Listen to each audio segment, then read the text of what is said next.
It's time to get back your photographic mojo. Ah yeah.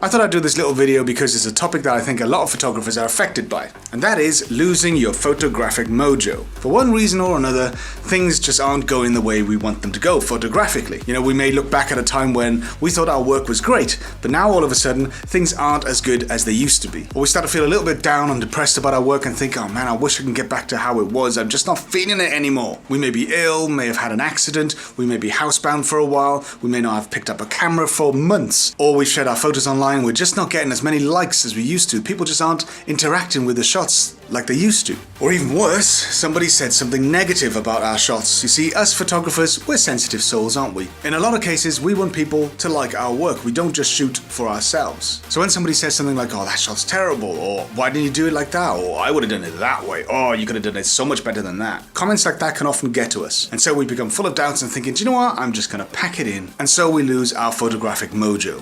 So what can you do to get your mojo back? Well, it's time to pick up your camera and start shooting again. And if it's not the camera that you're going to pick up, then start editing and get your photos out there. For example, if you're stuck at home, have a look around the house, things that you could photograph. Now that may not be the kind of stuff that you like doing. You may be a one-on-one photographer and you prefer shooting people. You don't do still life. But step out of your comfort zone and get inspired. There are lots of websites out there and magazines that will give you ideas on how to shoot creatively. Now, one of the top websites that I use to get me inspired is Pintrest. Pintrest is an amazing website and app that you can get on your phone and on your computer, and I say download it now because it is amazing. Basically, Pinterest is an ideas and inspiration website, so you can type in any random subject that you like. For example, I typed in amazing landscape photography, and here we are, it's given me all these different ideas for photos. Another thing I just typed in was photography ideas. And as you can see, it's given me all these different inspirational ideas that I can try out and think, do you know what, I'm gonna have a go at that sort of thing.